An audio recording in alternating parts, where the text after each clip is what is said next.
thinking that Saturday is like Tuesday and Sunday is Wednesday, and now it's Tuesday again somehow. Did you sleep I last know night? um I think I did. Yeah, I did. But cold and flu season is wildly active. And the day after Christmas, as you can tell, I started to get pretty stuffed up and congested. And good news, I'm willing to share the wealth. So my whole household is now sharing in that. So sleep, I bet well, you they we're all all going to sleep appreciate it. whenever we can. Yeah, everybody's happy. So, you know what? It's soup season. So, I am definitely going to be making a lot more soups and stews right now, especially if everybody's sick. And from the look You on your know, face, you'd like me to bring extra to the office. I was gonna say if your whole house wasn't sick, I would love some soup from your house, but you can hang on to it. I'll wait for the sicknesses to pass, and then we'll claim There you go. our caramel rolls and our soup and all the cookies. So, if we're going to wait for things to pass, just earlier today before the show started, as I was at my desk, I heard a huge crash outside, and I think it was ice falling off the front of my house. So, is it Oh my. warming up out there? Can we expect some of this ice to fall off our buildings and trees, or for it to continue? What's going to be our situation? For today, yes, it is above freezing. It's 35 in Fargo, and it's near 30 to low 30s around most of the area. Not too bad on the wind either. It's at 12 miles an hour, so it makes it feel like it's about 27 degrees. But we're seeing a little bit of sunshine out there before the upper level clouds start to pull back in, and then we'll go back to our mainly cloudy conditions. And temperatures will drop down to lows right around 20 for tonight. A couple flurries possible. Otherwise, just cloudy. Tomorrow, not going to be too much warmer than what our lows are going to be tonight. As I've said, we'll drop down to a low of about 20 degrees. And I think we're only going to top out to about 22 degrees for your Wednesday afternoon with a north wind about 10 to 15 miles per hour. And we'll see temperatures dropping down into the mid teens for your Wednesday night. And as we round the corner to the end of the week, we will go back into a little bit of a warming trend into the upper 20s on Thursday and low 30s on Friday and Saturday. Both Friday and Saturday come with a slight chance for a few light scattered snow showers. And as well as on Sunday as well, we'll kind of see 3 days of light scattered snow showers around the area. Not all day widespread snows, but, a little light dusting here. Over there gets an inch, another dusting down there. And most of the area will see around an inch and a half or less of accumulation by the beginning of next week. And over in Minnesota, there may be a few spots that poke around 2 or 3 inches of accumulation. But most areas within the valley, it looks to be about an inch or less, with a couple localized areas poking around 2 inches. So not too much on the snow accumulation side, but a little here, a little there. It does start to add up over time. And Bridget, I don't know if But that you warms your heart at all to have snow in the forecast. We're kind of past Christmas at this point, so I'm like, go big or go home. Let's just go the rest of the year without any snow. But unfortunately, I don't think that's going to be the case. I don't think that's going to be the case. And if I heard you right, you didn't say snow on Thursday. So that's a good thing. Are you traveling this Thursday? I am. So I am here to make Oh, sure where are that you it is not going? my fault if there's any snow. I'll be in Devil's Lake for the Lake You're, Region Roundup, which is you're NDSU going. Extension's meeting out there. Wow, it looks like you're gonna have decent weather on Thursday. Woohoo! I haven't cursed the Devil's Lake region. You're welcome, Ramsey County. Few and far between, but you dodged this one. Maybe it's because you didn't tell anyone you were traveling, so Mother Nature was like, well, I think I'll shoot for Saturday. She's probably traveling on Saturday. So I'm going to have to start keeping these travel plans quiet in order to prevent anybody from getting any sort of weather they didn't want. Yeah, but Mother Nature's a Okay. pretty good guesser, so you never know what's gonna happen. She might fool you as you try to fool her. She's been troublesome. Not nearly as bad as last year, but this morning I took the Christmas wreaths off the front of the house and they're completely and utterly encased in ice yet from last week. That was Still, wild. There wow. was a lot of ice. Yeah. But they face the north, Yeah. so they're not exactly seeing any sunshine. I had heard that Cass County Electric pulled some people out of my old stomping grounds out of Cass County, Minnesota, Brainerd Baxter Yes. area. They pulled up about 9 linesmen from Crow Wing Power over there to come help restore some of the lines down there around Jamestown and Valley City. Is that where they're still working on those poles? But they got loaded up a bunch of trucks and brought over 9 more people out of Minnesota to go help out. They did. And so we're talking about several different power company areas that have been out that affected entire communities, much less farm and rural areas. So from here in Cass County Electric, as we went further north, I believe there's James River, there's a number of others, and they were bringing in folks from places such as Wyoming, Sydney, Montana, etc. Hopefully, by today, maybe tomorrow, some of those very most outreached areas are now going to have power back on. It's been a while, been a full week for many, and thankfully the weather has not been sub-zero so that it's been survivable, but all of us like the convenience of power. And if you remember back in early December, we had Marshall Albright, who is executive director of Cass County Electric, join us, and we talked about just how important rural electrification is to the region, how quickly it has come around and improved what we do on the farm, etc. So this is actually pretty great that we're now able to get things back up and rolling the way they should be, make sure people have their power back. I know that it's been a long time coming for some, and I'm really happy that so much has been done. The residents locally are very thankful. Thank you to those other power cooperators for sending their linemen, because someday it could be them, and we'll be sending people back that direction to help out whenever possible too. Indeed, indeed. Well, let's see. What do we got coming up on the show today? If you ever want to join in Well, on our conversations and or ask some questions, you can always give us a call on our Red Wing Shoes phone line. That's 701-293-9000. Email inboxes are weather or ag at flagfamily.com, and our comment boxes are also available on Facebook and YouTube Live. Man, it's been a while since I've said all those. I almost forgot a couple of them.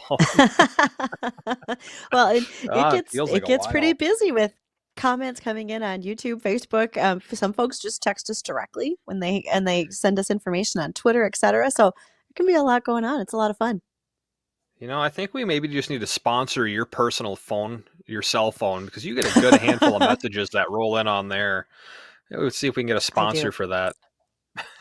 If Verizon would like to forgive my monthly bill, I'm totally fine with that. We can talk about it. I'm very open to the idea. There we go. I'm sure there's everyone over there at Verizon's listening right now. They're putting down little notes. They're like, call Yes. Bridgette. And then make it all free. That would be just fine. That's Yes. right. That's right. Well, we got a few Hey, ag topics that we'll get to. Yeah, go ahead, Bridgette. I'm just happy for a stable signal these days after all the ice we had last week. So power's on. This is a good thing, Justin. Oh, it really is. Well, let's see. A few of the ag topics we're going to get to throughout the course of today. North Dakota specialty crop grants is one of the topics that we'll be talking about. A second one is going to be non-chemical approaches to weed management, and also manure in a minimal till situation. So why don't we hit that one first? Let's talk about the poopy first, Bridgette. That's just because you have a little kid who's not yet potty trained. That's why your mind goes to this one, doesn't Oh yeah, can't get enough of it?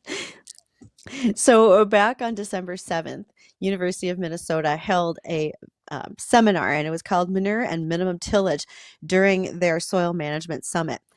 This doesn't sound like a big deal to many people unless you are in a no-till practice for your tillage conservation. And when I say no-till, I mean you want to do minimum disturbance of the soil. Back in the late 80s, we were probably still plowing, where we literally had 7 bottom plows. We were turning over the soil entirely, and we were not leaving hardly anything for plant residue on top. Now, as we look at minimum tillage, we are leaving more soil residues on the top. That helps us prevent wind and water erosions, and also is part of the process to save carbon instead of releasing it into the atmosphere. Well, when it comes to manure, we have farmers that have their own source, such as beef or hog barns, and they want to be able to use that on their fields as a green fertilizer. Also, it's a cheaper cost being able to use your own, what's produced off your livestock, than buying commercially available fertilizers. And one of the problems that happens is if you're in a no-till situation and you now want to use your own manure, it generally requires some sort of incorporation, whether you're using a solid or a liquid form. Yes, there are two forms to that.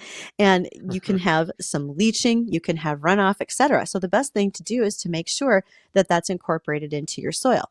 And so this seminar was a discussion of how best to do it, what you can do to continue to have minimal soil disturbance, but also don't lose the manure and the nutrients that it's providing to your soil while not letting it leach or turn into a nitrate form, etc. And I will offer up to listeners who have an interest in what was happening at that seminar, drop me an email, ag@flagfamily.com. I would be happy to send you the link to the discussion because I think it's worth reading through to see how it best fits your farm situation because everybody's just a little bit different. And this may require you to have a good conversation with your local county agent or the folks over at University of Minnesota to make sure you're getting what you need out of it. So I can see where this might be the less of a crappy topic for some versus others if you have an interest in making sure you get all your incorporations done.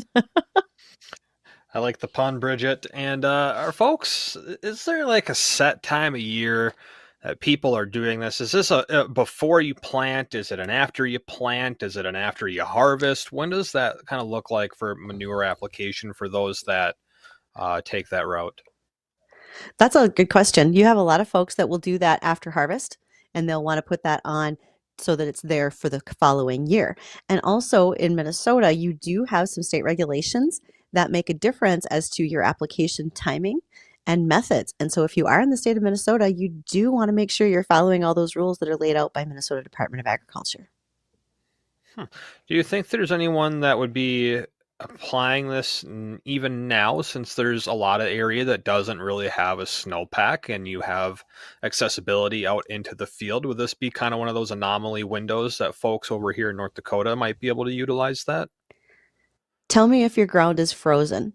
And so can you do Sure. an incorporation to work that into the soil profile so that you don't have a loss of that product again through leaching, denitrification, any of those types of things? I mean, I know Hmm. it's cold. I know our weather does not constitute us doing that. You can spread manure this time of the year, but it's best to get it incorporated if at all possible. Some folks just won't. They're just going to take that solid out of their feedlots. They're going to spread it on the ground and wait to be able to work it in come spring. So it's a little bit of variable depending on the state you're in. I see. And we got a guest coming up here for our 120 segment. Again, if you want to join in on the conversation we're about to have, you can get all queued up. 701-293-9000 is the Red Wing Shoes phone line.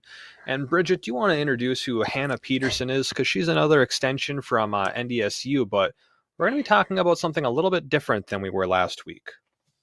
Well, actually, I need to jump in because Hannah was able to send me a message here just briefly before the show. She's down and out sick and is unable to talk. So she's Oh, kind of in the similar boat that I've been in where, a little hacking and mm-hmm. coughing for a couple days. So we won't have Hannah today. We're going to reschedule a time with her to talk about the Stop the Bleed training that NDSU is doing for local communities in our rural areas. So we'll have that discussion. But by all means, you and I have plenty of other great things to talk about. I made a list. I got a stack of stuff, Justin. It'll be a fun day for you and me. So I don't can't go wait. anywhere, folks. We are going to have a great afternoon. So stick with us. We'll be right back. Cattle markets remain higher, hogs pushing lower. You're listening to the American Ag Network. I'm Jesse Allen with this market update. Also, take a look at what's going on in the livestock trade. Looking to wrap up the week. Not much activity happening in cash cattle country. Futures, though, are on a good ride to the upside here today. Triple-digit strength led by front-month live cattle and the feeder cattle complex, with feeders pushing up around 3 here. Same for live cattle feb, up 347 here at last check as we're pushing towards the close and final settlements here in livestock trade. Hogs, the opposite, down triple digits here as we work into the afternoon close. Feeder cattle index, that's down 173, 215.98. With the hog index down 22 at 65.35. One has to wonder what it's going to take here for things to kind of settle out this week as we get into a new year, a new month, a new quarter. How will things kind of look here as we go through and watch the fund money move in and out of commodities and livestock so far? It seems like the money flow is favoring this cattle trade, not so much in hogs. You're listening to the American Ag Network. paid non-attorney spokesperson. Are you over the age of 60 and been diagnosed with lung cancer? If so, you and your family may qualify for a cash award. Our experienced attorneys are standing by to evaluate whether you have a lung cancer claim that qualifies you for a cash award. The consultation is absolutely free, and there is no risk and no money out of pocket. We only receive a fee when we secure you and your family a settlement. 250,000 people are diagnosed with lung cancer every year. You're not alone in this battle. We can help make sure that you and your family are financially safe and that medical expenses are covered. Again, if you've been diagnosed with lung cancer and are over age 60, call now. Don't delay. There are deadlines for filing claims. We're standing by 24/7. Call us at 1-844-903-1744. 1-844-903-1744. That's 1-844-903-1744. Attorney advertising. William Steppacker Jr. is the attorney responsible for this ad. Main office, Scranton, Pennsylvania. May not be available in all states. Look at some of the numbers here. Waiting on final settlements. February live kettle 360 higher 172.10. April up 232 174.57. June live kettle up 190 171.95. January feeders up 287 225.17. March up 332 at 226.42. Feeder cattle for April up 290, 231.80. February hogs down 295, 65.02. April down 277, 72.07. May hogs down 225, 79.25. We look over at crude oil. That is currently down $1.23 a barrel, 70.42. The Dow 8 points lower, 38,004. And the dollar index, that is up 84 points, 101.87. This is the American Ag Network. I'm Jesse Allen. Weather and Ag in Focus on WDAY Radio.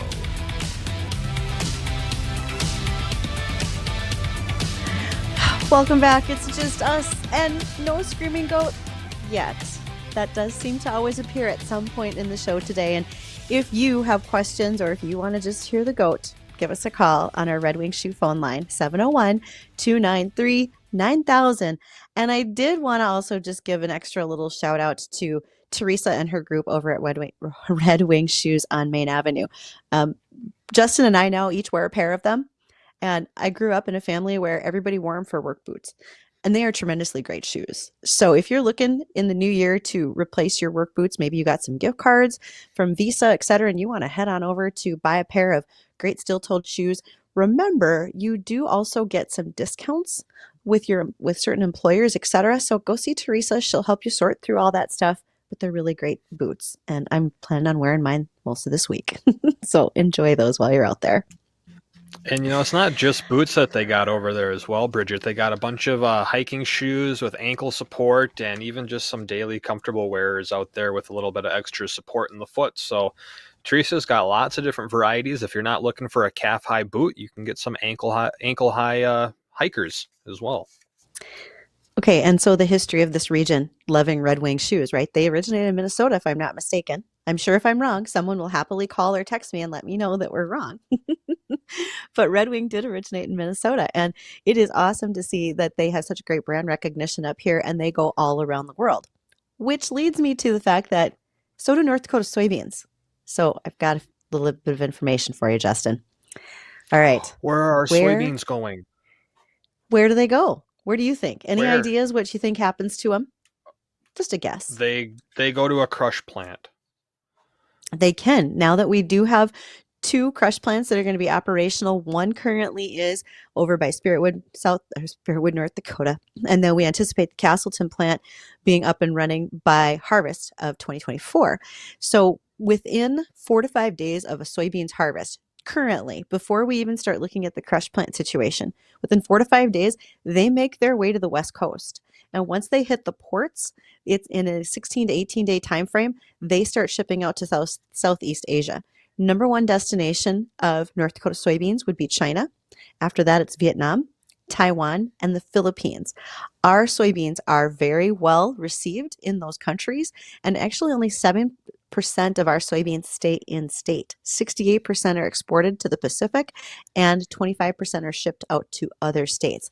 Now, these numbers are going to change slightly as we see more oil and more meal once we have the crushing plants. So for instance, right now, North Dakota is number 2 exporter of the whole soybean. But I bet with the crush plants and more oil, we're going to keep more whole beans in state, do the crush, and then the oil will be shipped more so than the whole bean. That's just a guess. I am not a soybean specialist, but I play one on the radio. I think you're probably spot on that, Bridget. I would imagine that that's probably how some of that is going to play out. I think so. And I really want to say thank you to Suzanne Wolf over at the North Dakota Soybean Council. She provided me with a lot of this information on our soybean statistics for North Dakota. And since 1980, when we started I think it was even earlier than that when we started our Soybean Association, but since 1980 to 2022, North Dakota production of soybeans has over 50 times increased. So just think about that trajectory of growth of how many soybean acres we have had from 1980 to where we are now. They've gone up tremendously to the point that North Dakota ranks number 7 as a soybean production state in the U.S.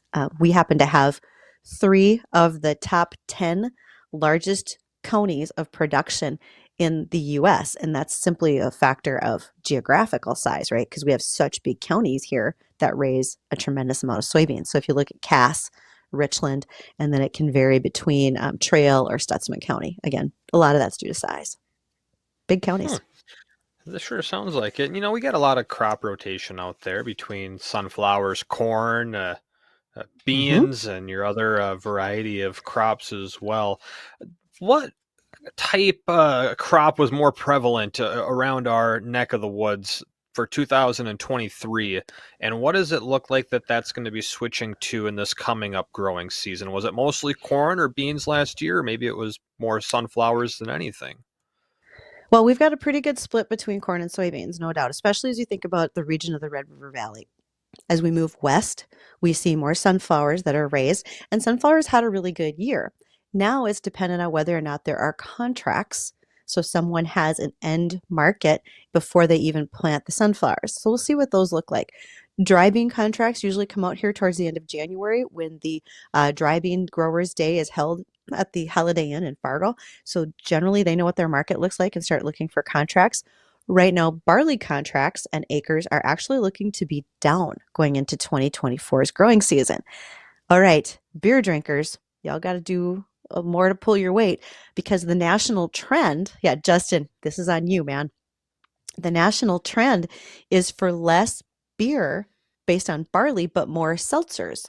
And so as an alcoholic beverage, we actually see a flat to slight decreases in beer consumption as we see some of the seltzers and other things that are going up in consumption.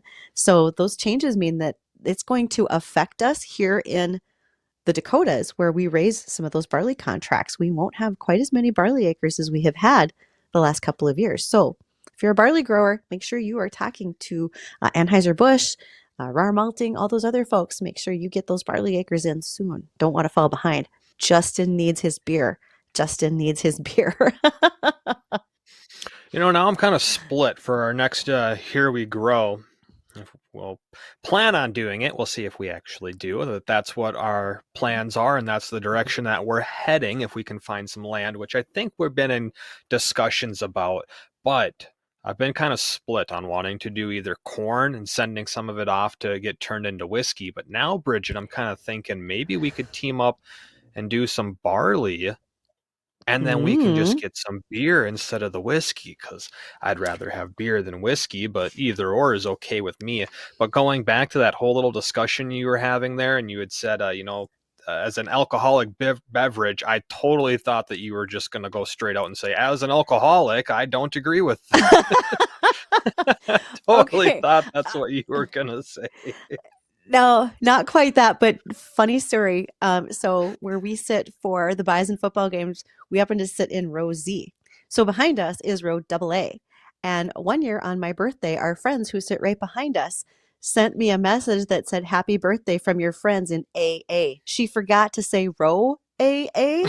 So thanks, Amy. That was awesome on my birthday. I really appreciate that. Maybe because it went on maybe I Facebook, should so set this everybody saw down. it. Yeah. Oh, shoot. Okay. There's way more stories, way more checks of the weather to come. And actually, we had a caller who had a question, and I want to get to that when we return after our bottom of the hour news, Justin. So we're going to talk about that as soon as we come back. So Stay with us. You're going to know what's coming next. They'll have you laughing right along with them. They're Bonnie and Friends. Do you have toilet paper in your refrigerator? No. What would you put in your refrigerator to absorb odors? Baking soda. Yeah. You do have that in there? When's the last time you changed it? Probably 2 years ago. You need to change it. Stick some toilet paper in there. It'll work. No way that's It'll suck up the odors. It is too. TikTok tells us, and it's your generation. This is the same generation. You got to tell them don't eat Tide Pods. That's true. No, that was. Yes. Yes. That was my. Right. Bonnie and Friends. Catch them weekday mornings beginning at 5. Good afternoon, I'm Tom Tucker, WDAY News First. North Dakota is among 21 states across the United States looking to block a recently updated federal rule regarding greenhouse gas emissions and transportation on state roadways. The lawsuit claims the Federal Highway Administration does not have the authority to enforce the federal program, which would track emissions and aims to ensure states meet climate targets. The Red River is no longer in flood stage after an unseasonal rainfall led to an increased water level over the holidays. The river crested at 18.6 feet Sunday night. That's slightly above minor flooding stage. The Red River is currently at 16.7 feet. It's forecast to drop further as the week goes on. Minnesota is starting the new year with more protections in place for the state's turtle population. State lawmakers acted last year to stop the commercial harvest of western painted turtles and snapping turtles. Lawmakers also outlawed using traps to catch turtles. And a moose that has gathered a social media following after wandering through several states has been spotted again in Minnesota. The Facebook page for Rut the Moose has more than 50,000 followers from all around the world who are tracking the moose's movements. The latest sighting Saturday put the moose in Georgetown, very close to the North Dakota border. Tom Tucker, WDAY, and WDAYRadioNow.com. Creative Planning presents Rethink Your Money with John Hagenson, Saturday at 6 a.m. At Creative Planning, we offer full-service, comprehensive wealth management services through our in-house team of wealth managers, accountants, and attorneys to integrate all aspects of your financial life. Don't settle for a standard portfolio or a set-it-and-forget-it plan. Get all the expertise, all the advice you need, all in-house. Visit creativeplanning.com. That's creativeplanning.com.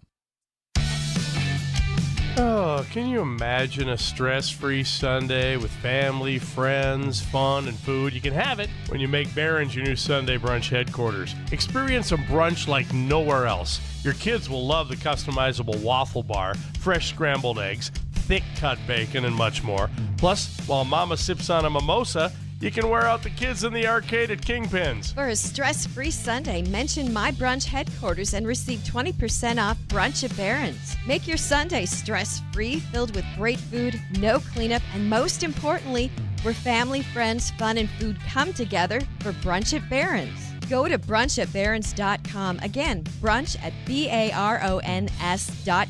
And don't forget to mention My Brunch Headquarters for 20% off and experience your stress-free Sunday at brunchatbarons.com. Brunch at Barron's, located inside Kingpin's off I-29 and 52nd Avenue South in Fargo. This is Weather and Ag in Focus with Bridgette Readel, Justin Storm, and Dean Wysocki.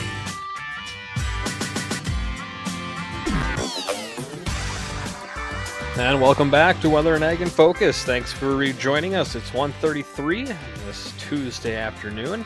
We got another check on the forecast coming up here in just a moment. Again, if you want to join in on our conversation today, ask some questions, just have some fun, give us a call on the Red Wing Shoes phone line. That's 701-293-9000. Studio inboxes, weather or ag at flagfamily.com. We're going to head over to our Red Wing Shoes phone line right now. I believe we got John on the line, and I think this is our John, but we'll find out.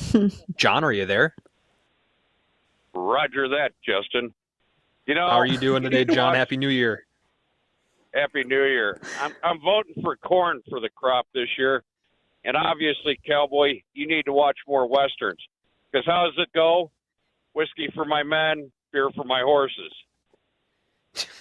Oh, but John, unless you are farming and worried about flood mitigation, because then it is that whiskey's for drinking, water's for fighting. That's good. See, even Agmaster B watches their Westerns. So there you go, Justin. You Not know, my John, first rodeo. I think we're going with corn. I'm all Okay. for corn, but I've never been a whiskey drinker. Well, I guess much of that either. I've never been a Western watcher. I never got into the whole Western thing. Geez, you'd make a lousy cowboy, Mr. Storm. What are we gonna Darn do? tootin', partner. You know, you're on an act program. Would you at least try and act the part, sir? Hey, man, I'm not in Arizona. I'm up here in the great tundra of North Dakota. We don't have that many out Western style things going on here in Grand Forks. What do you maybe think not in they Grand do Forks. Arizona. Obviously, you don't watch enough westerns. Once again, Mr. Storm. There's plenty of agriculture in Arizona, even. A lot of specialty crop, actually.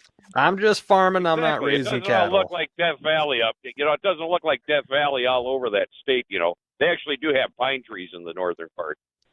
Yeah, most of it's desert. Please. I've been to No the sand chemtrails hills. No chemtrails to report. I'm taking over for Justin. The weather today is going to be sunny. It's going to be about 30-ish. There's no ice on the lines. The power crews are doing good. It's all good, folks. It's all good. Justin, you're going to have the rest of the day off. I'm out of here. See you guys later. All right, I got to go. Thanks, John. Appreciate it, John. Thanks for calling in. You have yourself a good rest of the day. Let's see. We had another emailer, or actually it was a caller. I think it was Greg called in. Let me see if I can find his question here. Here it is. It's along Interstate 90. I would imagine they meant 94, maybe Highway 90. Over in Minnesota, there's a bunch of silos and harvest stores that you can see. Are they all full of soybeans, or are there any other types of crop in those silos? Bridgette, I'm sure you're probably more aware than I am of the big silos on either 94 or Highway 90. Okay, so let me take a stab at that. 94.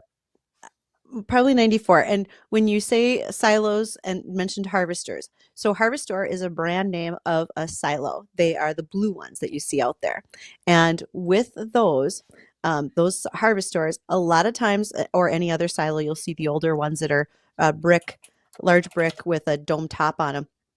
Most of those held corn or some sort of silage that you could ferment, you could feed, or you could just put straight corn in it.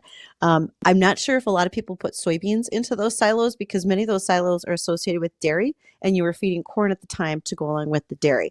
Now, if I'm wrong, if we have any listeners who are out in that region and have something different besides corn in either their harvestor or their silos, let me know. But Minnesota has a rich history of dairy farms. We know that quite a few of them stop production in December and November. We'll actually be talking about that on an upcoming show. But right now, keep in mind that most of them that are still there probably have corn in them, and they're a little bit different than the corn cribs. Corn cribs look like a grain bin with a top but mesh sides, and that's where generally, once you combined the corn off the cobs went in the corn crib, and those cobs were then later used for feeds. I think of that associated mostly with swine, with hog production, than anything else. So there's Bridgette's fun fact. I hope I got all my history right. If I didn't, somebody call us on the Red Wing Shoot phone line at 701-293-9000, and we'll see if we can't fix all that. There you go.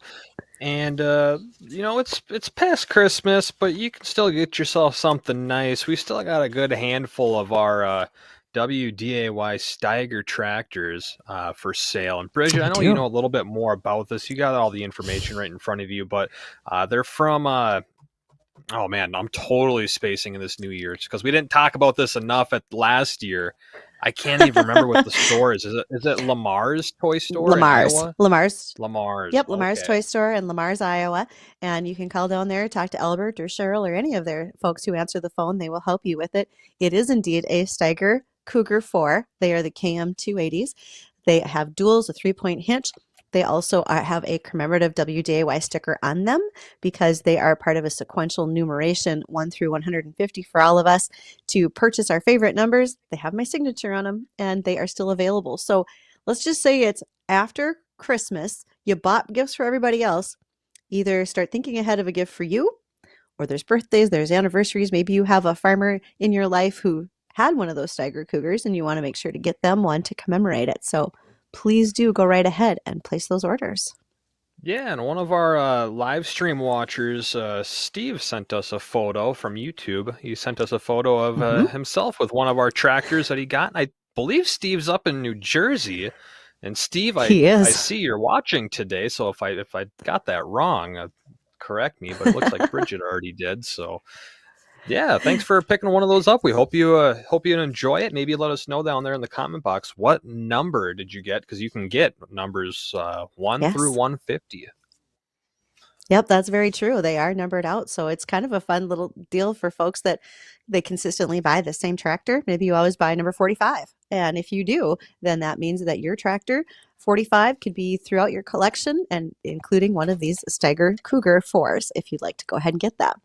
So it looks like an awesome item to add to your shelf. And we appreciate all the folks that have gone ahead and done those purchases.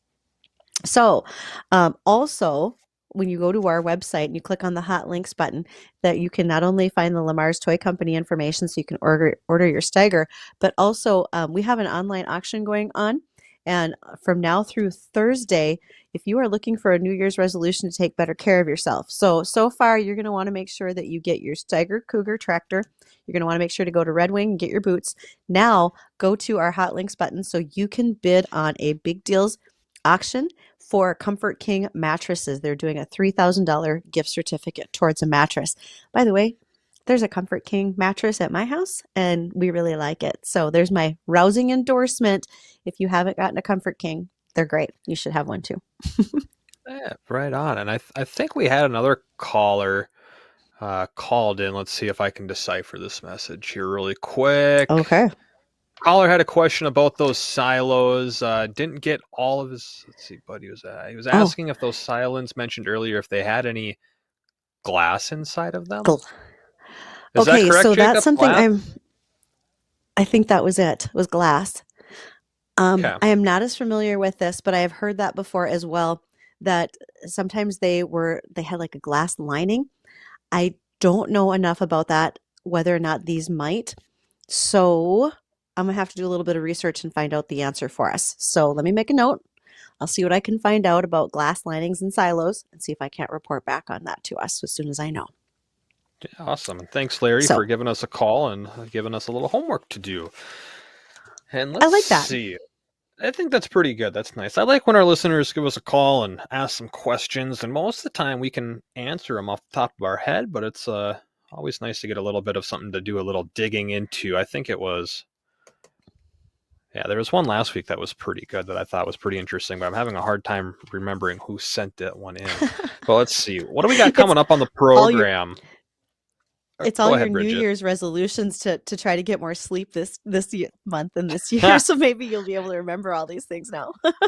Hey, we're already going out swinging this year. We're one day in, and it was about, I don't know, 12:45. I think I laid in bed and then woke up about 6:50. So, it was about 6 hours of sleep, and we're running just fine. We're doing Coming great. along. Okay, so the next time you're up between now and January 17th. So when you're up late at night and you're looking for something to do, I have an opportunity for you. North Dakota Department of Ag has announced that their 2024 specialty crop grants are available and open between now and the 17th of January. We do not yet know the official allocation of dollars from USDA, but Ag Commissioner Goring is asking folks to submit their applications. You can go to the Department of Ag website to find it, or you can always email me, ag@flagfamily.com, and I will gladly send you the link for it. The applications would include crops such as, in North Dakota anyway, specialties are considered dry beans, peas, lentils, potatoes, confection sunflowers, grapes, and honey. And when you have those applications going in, the areas of focus would include food safety, pest and disease control, developing new and innovative seed varieties for those crops, and also especially increasing child and adult nutritional knowledge on the consumption of those crops. So if you are looking for any assistance in building some of those items, you can do that by applying for these specialty crop grants. Again, they're available now between January 17th is the deadline to get those filled out. So get started on them. other people are probably already doing their homework on that today. So time to get Right going. on. Perfect. And coming Excellent. up on the program in our next segment, we got another full look on the forecast. I do have some snow in the forecast, mild temperatures the next couple of days, but then it starts to turn a little colder. And how cold is it going to turn? And will we see any days below zero? Well, I'll let you know coming up here on the program in a moment. We also have one more ag topic that we need to get to today, and that's a non-chemical approach to weed management.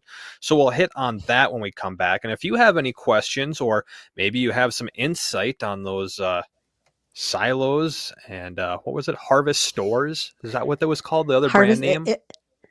That's a brand name of them. That's one brand name. And then the question from our listener was, are they glass lined? Do they have glass inside of them? So I'm going to find out the information that I can. The ones that I know of, because we had a harvest store when I was a kid, I don't remember it having glass inside. And to anybody who currently has one, I don't know that they do, but I will find out more information. Okay, so here's a question before we head on over to break. Why would they put glass on the inside of them? And the glass that's in there, does it break? And if it does break, does that get mixed in with everything else in there? I'm confused on this whole thing here. So the only thing that comes to mind as a gut reaction as to why would there be glass inside is that means that everything slides down more easily. It may have something to do with, if you think about it like a giant canning jar, that it's a better way for preservation. But I just don't know enough to answer that question. And something in the back of my mind vaguely remembers a discussion like this about glass being inside a silo. But man, I just don't know enough. So it looks like I have some homework to try to figure that out. Yeah, for sure. And if anyone listening has any insight or knowledge on this, 701-293-9000 is the Red Wing Shoes phone line. Email weatherorag@flagfamily.com. Stay tuned. We're going to be... Sorry, I'm reading something here on another monitor over here. We'll come back. We'll rejoin this conversation. I got to check on the forecast, and we'll get some more of those ag topics covered. So stay tuned. We'll be right back. It's the Coffee Club with Janae and Ronnie. Now, I was going to go out on a limb because I saw this on the Big Bang Theory television show. What was your guess? A dickie. You know the little fake like you're wearing a turtleneck thing. Know. Yeah. Because every time I see a dickie or I hear the word dickie, I think of. And plus, what do you think of? And plus, it's a funny word. The Coffee Club, weekdays 8:30 to 11 on AM 970 and 93.1 FM WDAY. Hi, Amy Okeson here, Executive Director of Fargo Pack for Feed My Starving Children. On January 5th, we are going to start the Fargo Pack at the Fargo Dome, and we need your help to feed hungry kids around the world. Our goal is 10 million meals, and we still need another 28,000 volunteers to fill every volunteer spot. We have a job for you, from labeling bags to carrying boxes to filling those manna packs. Will you join us? Sign up now at fargopack.org. Just 3 words tell you everything you need to know. They tell you why we employ more than 2,000 workers at our factory in Virginia Beach, and why over 10,000 local steel dealers are putting battery power in the hands of Americans. Just 3 words. Made in America. Real steel. Find yours at steelusa.com. The majority of steel products sold in America are made in America of U.S. and foreign materials. Batteries and chargers are sourced internationally. Mr. Clean, Mr. Clean. Of course I use Mr. Clean Magic Eraser to clean tough messes off my stovetop and bathtub. But then I discovered I can also use it to easily clean my patio furniture and even my shoes. I'm hooked. And when wipes won't cut it, I use Magic Eraser Sheets. They're thin and flexible erasers, perfect for everyday messes, like gunk on my counters and sinks. They really are magical. The reviews are in. Mr. Clean Magic Eraser and Sheets make cleaning look easy. You've heard the buzz about IT jobs in cybersecurity and AI, right? Why not prepare for a career in these fields and take advantage of the high demand? You could enjoy a more rewarding and recession-resistant lifestyle. Train in just a few short months at My Computer Career. No experience necessary. Already in IT? Skill up for positions employers need to fill. Go to mycomputercareer.edu and take the free career evaluation. That's mycomputercareer.edu. Financial aid is available for qualified students, including the GI Bill. Weather and Ag in Focus on WDAY Radio.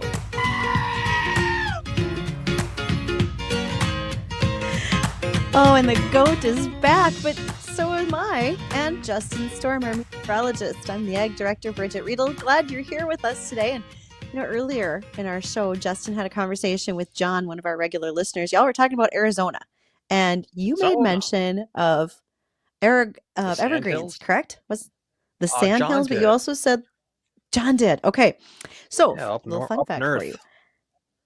Up north? Well, Arizona is home to the world's largest continuous ponderosa pine forest. Apparently, it smells like vanilla. I didn't know if that was the case. I've never been there, but something to keep in mind. That's kind of cool. You said that was the lot. What was the first part of that? It's the biggest continuous ponderosa pine forest. Yes. Oh, wow. Who'd have guessed? So I like throwing those little things out because there's things out there about every state that who would have known, such as Delaware, first U.S. state that's home to more chickens than people. There are 206 chickens per person in the state of Delaware at the time of this report. Now, this would have been a few months back, but good to know. Delaware, way to bring the chickens to roost, you might say. Oh. Now, let's see. I'm making a bunch of noise here, but I just got to do the math. So we got... Okay. Wait. 206 really? Chickens. There's only 1 million people that live in Delaware? Well, it's a small state. There's not a lot of land mass. Yeah, I guess not. So what would you say that was 206? So 206 million chickens. That's a lot of birds. There's a lot of chickens. Okay. Now, I quickly reached out to a farmer friend of mine about the glass inside of silos because they also have had a harvest store in the past. And I was told that, yes, the blue harvest stores do have glass inside. I don't necessarily know why as of yet. So more homework to be done. But just a quick response was that, yes, they actually do have glass inside. So we're going to learn more about that as soon as I can find it. How's that sound, Justin? Yeah, super cool, super interesting. And let's see, why don't we do a rundown on the forecast here? Because I know people are probably wondering, you said there was snow in the forecast, it was going to get cold. Well, how cold is it going to get by the end of this week, the weekend, and into next week? Short answer, not very cold this week. Next week, it does start to trend colder, where temperatures are finally near and below average. We've basically been above average the entire month of December. Still waiting on confirmation, but I believe it's the hottest December we've ever had here in Fargo. So we'll just wait on that, throw it on the back burner, but I think that one's almost a safe bet. What we're dealing with right now is kind of a variation in cloud cover. We're getting a break from the cloudy skies this morning. We'll get more clouds to pull in by this evening. Temperatures are at 35 degrees right now with northwest winds about 10 to 15 miles per hour. And that wind will stick around throughout tonight. We'll have a low near 20. It will be cloudy. There will be a couple isolated flurries around the area. And then we'll get stuck with a partly sunny day for tomorrow with temperatures in the low 20s, right around 22, 23 degrees for a high here in Fargo. We'll drop down to the mid-teens for low temperatures on your Wednesday night. The back half of our week, we do trend upwards. Again, upper 20s on your Thursday, low 30s on Friday. There is a slight chance for a little bit of light scattered snow showers on Friday, a slight chance for some light snow on Saturday, and as well some scattered snow showers possible again on Sunday. Saturday will be close to 30 degrees. Sunday will be in the lower 20s with falling temperatures.